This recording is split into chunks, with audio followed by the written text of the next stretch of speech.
فأنا ناصح لإخواني بالصدع بالحق تبيض وجوههم. السكوت في مسألة الحزبية يضرها، فاصدع بما تؤمر وأعرض عن المشركين. سلامي على دماج ورجالها والشيخ يحيى ودار العلم يا سعد بانيها. بسم الله الرحمن الرحيم. الحمد لله والصلاة والسلام على رسول الله وعلى آله وأصحابه ومن والاه. أما بعد. Ikhwanil kiram rahimani wa rahimakumullah. Pertemuan yang lalu kita telah sampai pada syubhat yang ke-21 berkaitan dengan syubhat yang sangat banyak tersebar di kalangan para penggalak peringatan Maulid. Itu apa inti dari syubhat ini? Coba ungkapkan Anda Muhammad Aceh.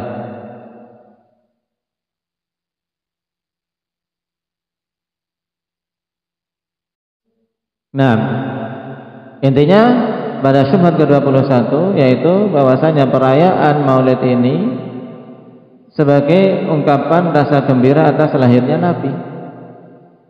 Nah, kalau orang kafir seperti Abu Lahab saja, ketika dia merasa senang dengan lahirnya Nabi, kemudian membebaskan budak perempuannya yaitu Thuwaibah, karena Nabi lahir saat itu, dengan sebab rasa gembiranya dia apa? Dapat keutamaan apa? Menurut ini penyebar syubhat raga diringankan azabnya setiap hari Senin. Baik, setiap hari Senin diringankan azabnya. Nah, ini orang kafir saja senang dengan Nabi lahir diringankan azabnya, apalagi seorang muslim ketika senang dengan kelahiran Nabi. Nah, lebih-lebih lagi. Berarti tidak boleh diingkari mereka-mereka yang menunjukkan rasa gembira atas lahirnya Nabi dengan merayakan kelahiran beliau. Baik, maka kita jawab syubhat ini. Yang pertama, ini jawaban hadithi. Baik. Dan ini jawaban paling pokok sebenarnya. Karena apa? Karena pendalilan akhwan ketika runtuh dari sisi keabsahan dalil sebenarnya sudah selesai. Sudah tidak perlu digubris. Cuma terkadang butuh para ulama karena mereka berpegang kuat dengan dalil itu. Nah, butuh untuk kita memberikan apa? Memberikan kalimat-kalimat tanazulat, yaitu seandainya memang ini sahih maka demikian jawabannya. Terus untuk apa? Untuk menutup semua celah syubhat itu bisa apa? Bisa tegak. Bantahan pertama apa? Khuzaimah.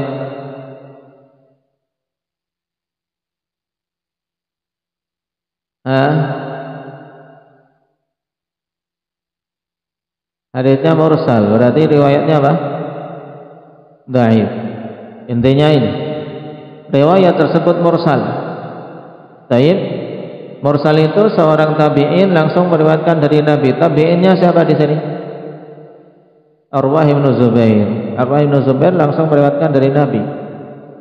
Tayyib. Nah, ini terputus sanadnya. Tayyib. Kemudian yang kedua, taruhlah hadis ini bersambung, maka pada hadis itu isinya apa? Akbar? Mimpi. Mimpi itu tidak boleh untuk dijadikan hujjah. Tidak bisa mimpi dijadikan hujjah dalam syariat kita. Nah, kemudian yang ketiga, gimana Abdurrahman Rio?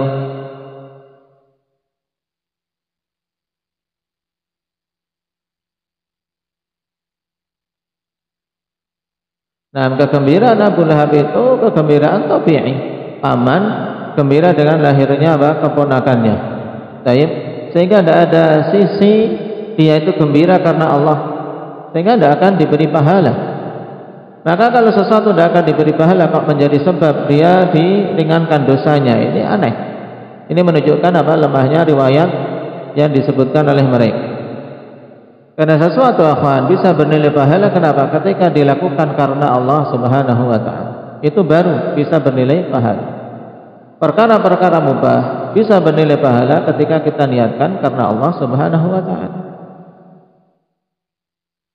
Kemudian jawaban yang keempat, Aba Mujahid,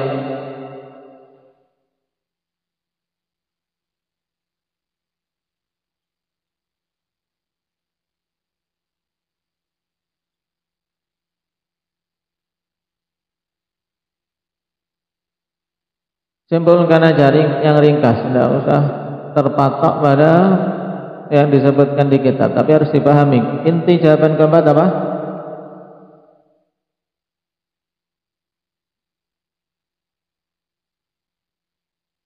Baik, intinya berarti apa? Dalam riwayat tersebut dikatakan pembebasan Thuwaibah itu pas ketika Nabi lahir. Padahal dalam tarikh yang benar, nama Thuwaibah diperdagangkan kapan? Setelah Nabi hijrah, ya kan?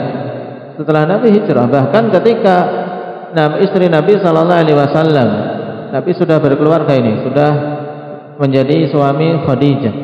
Khadijah ingin membebaskan Thuwaibah karena jasa Thuwaibah menyusui Nabi kita Muhammad Sallallahu Alaihi Wasallam. Ingin dibeli oleh Khadijah.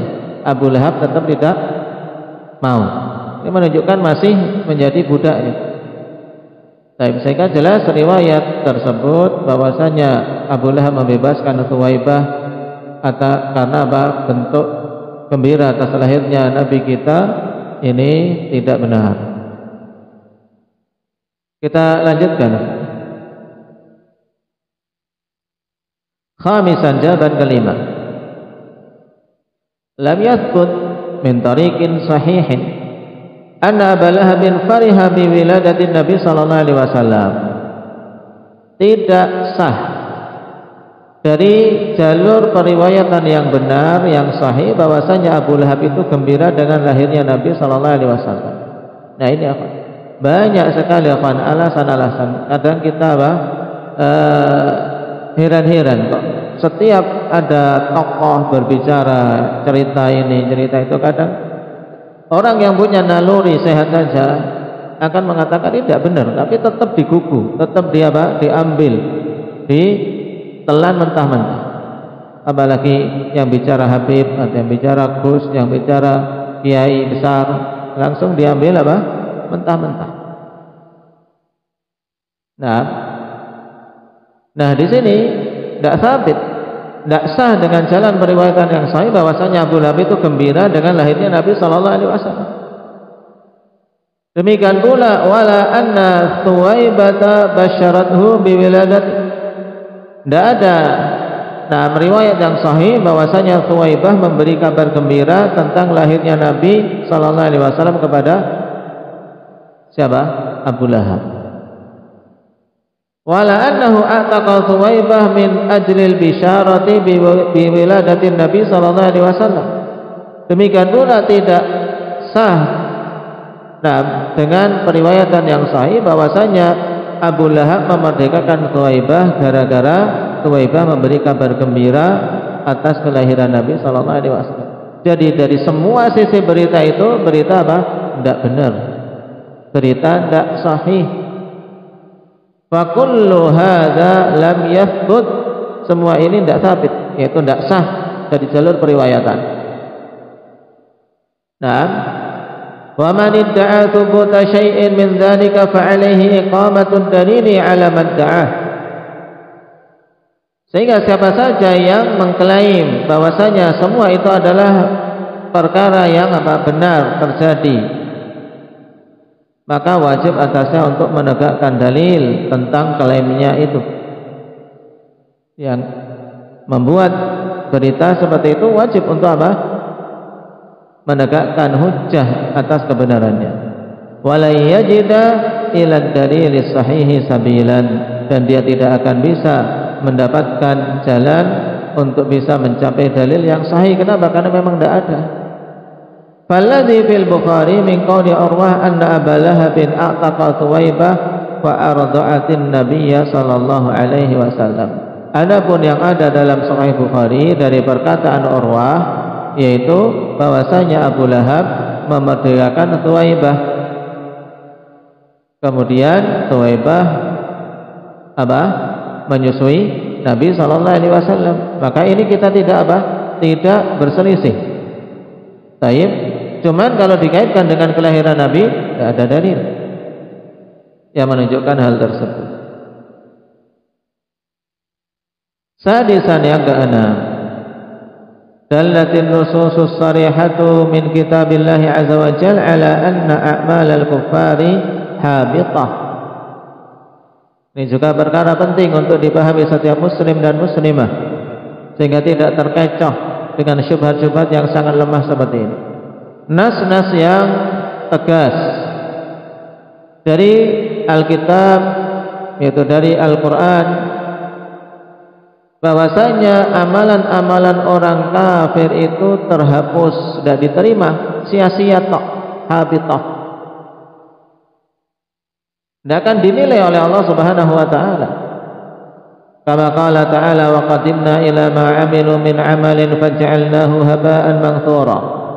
Didatangkan atau kami datangkan apa saja yang mereka amalkan berupa amalan-amalan di dunia, kemudian kami jadikan itu haba'an manthura, debu-debu yang berterbangan, tidak bernilai di sisi Allah Subhanahu wa taala.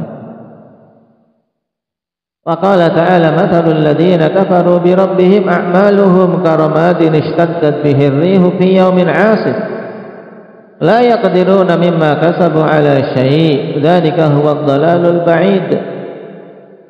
Permisalan orang-orang kafir, permisalan orang-orang yang kafir terhadap Rabb mereka, amalan-amalan mereka ini karamad, seperti apa?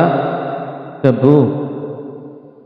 Nah, ishtaddat bihi ar-rihu fi yawmin 'asif, yang ditiup oleh angin yang kuat. Ya. Pada hari di mana ada angin topan yang kuat meniup pasir-pasir, debu. Nah, la yaqdiruna mimma kasabu 'ala syai'. Mereka tidak akan mampu untuk mendapatkan apa yang mereka perbuat sedikit pun. Kenapa? Tertiup angin, sudah bersih, hilang semuanya. Tidak ada yang bisa dipegang di tangan. Dan itulah kesesatan yang sangat jauh. Dan dalil-dalil yang banyak. Aisyah radhiyallahu anha bertanya kepada Rasulullah sallallahu alaihi wasallam tentang seorang yang dikenal baik amalannya ketika masa jahiliyah, namanya Ibnu Jud'an. Aisyah bertanya, "Ya Rasulullah, Ibnu Jud'an kana fil jahiliyah yasilur rahim wa yut'imul miskin, fa hal dzaka nafi'uh?" Ya Rasulullah, dulu Ibnu Jud'an itu kan suka menyambung hubungan rahim, suka memberi makan orang miskin. Perbuatan baik atau jelek? Baik. Nah, di masa jahiliyah sudah dikenal kebaikannya. Tapi apakah itu bermanfaat baginya? Kata Nabi kita, la innahu lam yaqul yawman rabbighfir li khati'ati yawmaddin. Tidak, karena dia tidak pernah sekalipun mengucapkan wahai Rabbku, ampunilah aku di hari pembalasan. Maksudnya apa? Dia tidak iman terhadap hari kebangkitan. Kafir. Sebanyak apapun kebaikan seorang kafir, maka tidak ada nilainya.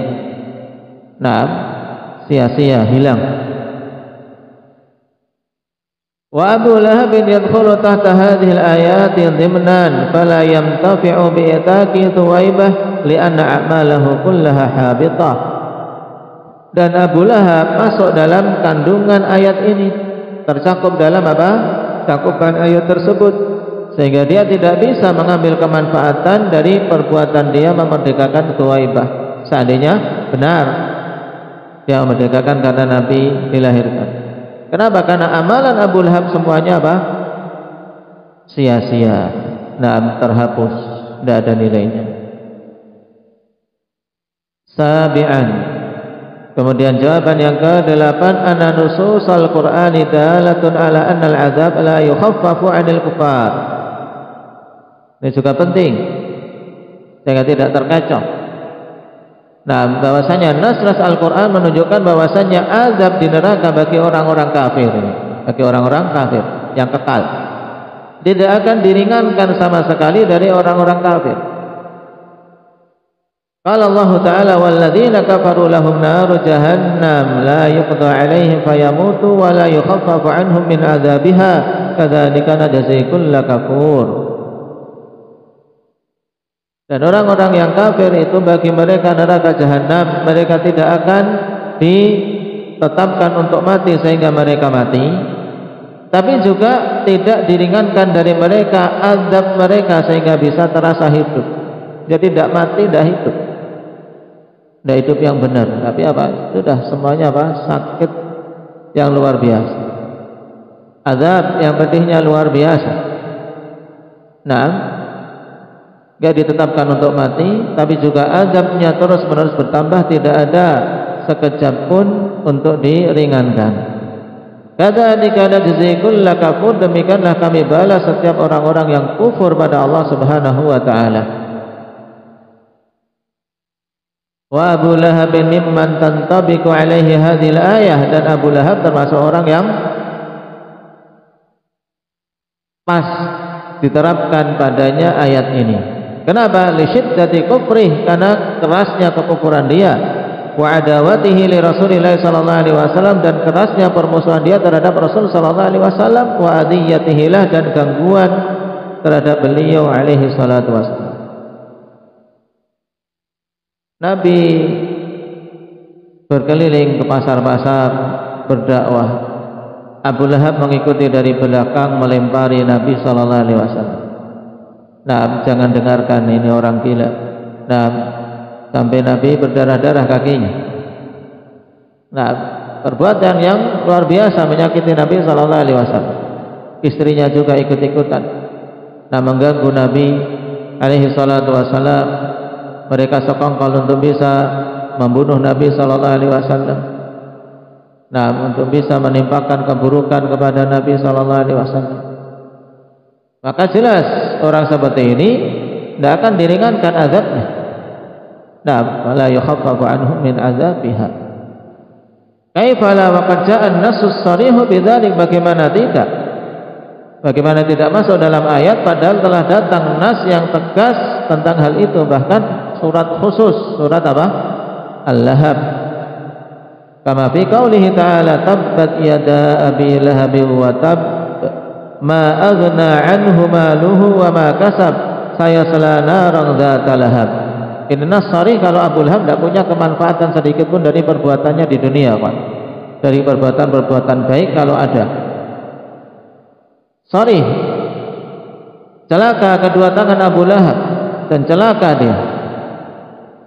Kemudian kalimat kedua, kawan, sangat jelas ini. Ma aghna anhu maluhu wa ma kasab, tidaklah bermanfaat bagi dia, tidak akan bisa mencukupi dia hartanya, tidak bisa menebus dia dari azab, wa ma kasab, dan apa saja dia lakukan tidak bisa memberikan kemanfaatan. Ini sangat jelas. Tapi demikianlah ahlul bidah, kawan, nas Al-Quran yang sangat tegas bahwasanya Abu Lahab tidak akan mendapatkan kemanfaatan sedikit pun dari amalan-amalan di dunia karena dia mati dalam keadaan kafir. Nas sharih namanya muhkam, kemudian mengambil nas yang mutasyabihat, bahkan lemah. Saya selana ramza talhab, dia akan masuk ke dalam api yang menyala-nyala. Baik, ini sangat jelas antum pahami untuk setiap orang kafir. Mungkin seorang bertanya, lalu bagaimana dengan Abu Talib? Abu Talib datang dalil khusus, nas yang sahih memang, bahwasanya Abu Talib mendapatkan syafaat dari Nabi sallallahu alaihi wasallam untuk apa? Azabnya diringankan, yang seharusnya dia berada di kerak bawah neraka, kemudian diletakkan di bagian apa? Atasnya, di atas yang paling ringan. Makanya dalam hadis apa? Ahwanun nasi azaban Abu Talib, orang penduduk neraka yang paling ringan azabnya adalah Abu Talib. Ini datang nas khusus dan sahih, maka kita juga khususkan. Adapun Abu Lahab tidak. Thaminan, yang kedelapan, amma abiyatul Hafidz ad-Dimashqi fa nahnu nad'u lil Hafidz ad-Dimashqi bir rahmati wal maghfirah wa nu'akkidu ma'ahu qawlahu as-sadiq. Faman dhannu bil 'abdi alladhi tula 'umrihi bi ahmada masruran wa mata muwahhida. Adapun berkaitan dengan bait-bait yang dikatakan oleh Al-Hafidz ad-Dimashqi, maka kita mendoakan beliau untuk mendapatkan rahmat dan pengampunan dari Allah, dan kita tegaskan kembali dalam perkataan beliau yang jujur, yang hak. Faman dhannu bil 'abdi alladhi tula umrih, terus bagaimana sangkaanmu terhadap hamba yang sepanjang umurnya, bi ahmada masruran, senantiasa gembira dengan lahirnya Nabi Muhammad sallallahu alaihi wasallam. Dan kita akan senantiasa sepanjang hidup kita apa? Gembira, karena itu nikmat diutusnya Nabi kita kepada kita, itu nikmat. Kita senantiasa bersyukur, bergembira. Nah, wa mata muwahhida, dan orang yang mati dalam keadaan bertauhid. Berarti di sini dua hal, gembira dengan lahirnya Nabi yang diwujudkan dengan mengikuti sunnah beliau, dan mati di atas tauhid. Maka jelas orang yang seperti ini akan selamat, sehingga sangat jauh dari apa yang diinginkan oleh para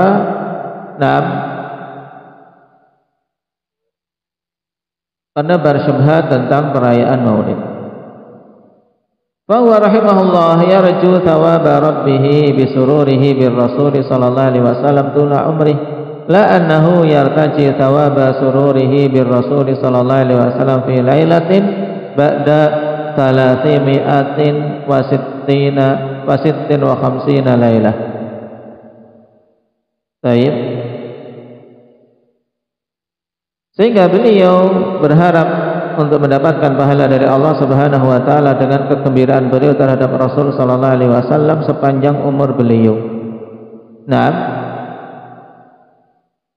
bukan hanya berharap untuk mendapatkan pahala gembiranya beliau terhadap Rasul sallallahu alaihi wasallam fi lailatin ba'da 356 lailah, hanya dalam saat malam dari 365 malam. Setahun kan berapa? 365 hari. Jadi mengharap pahala bukan hanya sehari dari setahun, tapi sepanjang umur kita, kawan, mengharap pahala dengan gembiranya kita atas lahirnya Nabi dan atas diutusnya beliau alaihi salatu wassalam, dan diwujudkan dengan mengikuti sunnah-sunnah beliau. Thumma innahu rahimahullah yarbutu raja'a thawabi muwahhidan lillahi ta'ala bima huwa ahluhu wa bima yastahiquhu minal ibadati wa ta'zim. Kemudian beliau rahimahullah mengkaitkan harapan untuk mendapatkan pahala tersebut dalam keadaan mentauhidkan Allah. Nah, mentauhidkan Allah dengan perkara yang memang Allah berhak, yaitu ibadah. Nah, karena ibadah itu hanya hak Allah Subhanahu wa taala, pengagungan hanya hak Allah Subhanahu wa taala. Sehingga kalimat Al-Hafidz ad-Dimashqi, kalimat yang hak iman mereka yang memahaminya dengan batil atau sengaja memalingkannya kepada makna yang batil. Wa bihadza yatabayyanu annahu la dalila lakum bihadhihi syubhah wa annahu lam yathbut anna Aba Lahab fariha bin Nabi sallallahu alaihi wasallam.